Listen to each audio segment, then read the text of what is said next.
At this point, perhaps a little general information is in order to give you an idea as to the scope of the installation. You see, when you are to install the Mini-Link, you will not need to plan or calculate anything, since there are link planners and engineers whose job it is to do this. The planners will decide the antenna heights, the headings and the hardware configurations for you to install.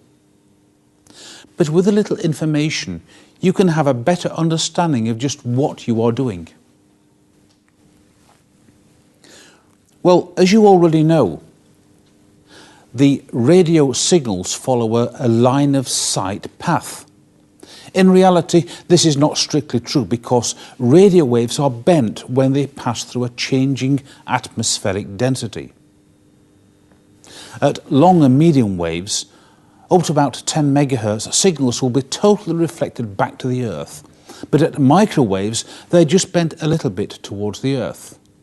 This means that a radio signal can in reality travel just a little bit over the horizon. If you have a free space path between the transmitter and the receiver antennas, then obstacles placed between them obstructing the line of sight path will cause signal loss or attenuation.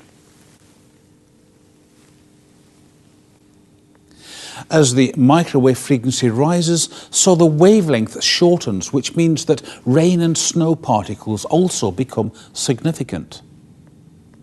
If you were to experiment by placing objects between the sender and receiver and watch how they influence the signal strength, you will see that the signal path has a thickness, a very real thickness. It is shaped like a cigar, and the thickness in the middle depends upon both distance and frequency. Now, this cigar-shaped area is known as the first Fresnel zone and is considerably narrower than the antenna beam width. When you install the Mini-Link, you must always take a look at the signal path between the antennas, just in case there is a new or a temporary obstruction that was not included in the planning. New obstructions could include anything really. Fairground structures, building site cranes, scaffolding, newly erected buildings. Even trees can grow to become an obstruction. The equipment you need to install may vary quite considerably, depending upon the configuration.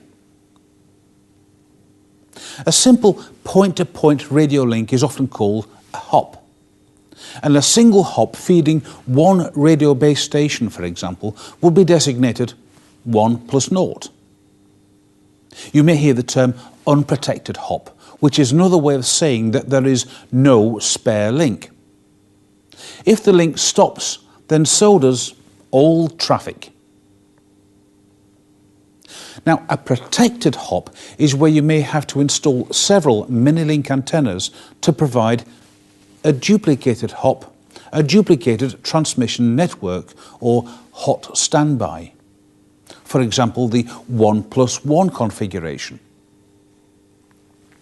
If one link fails, then the standby link will continue to provide service, resulting in more reliable service to the end user. Another alternative to the hot standby is diversity. This is where two or more links are working together to send duplicated information, but by different paths.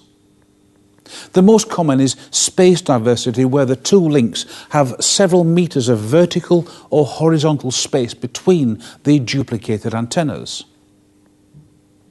Either of the two radio links provide 100% traffic.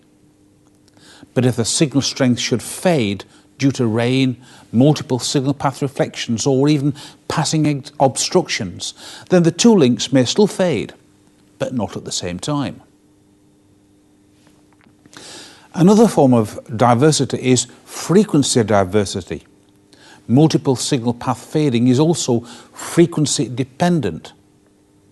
So if two radio links have different frequencies but the same antenna, then the fading of both channels will not occur at the same time.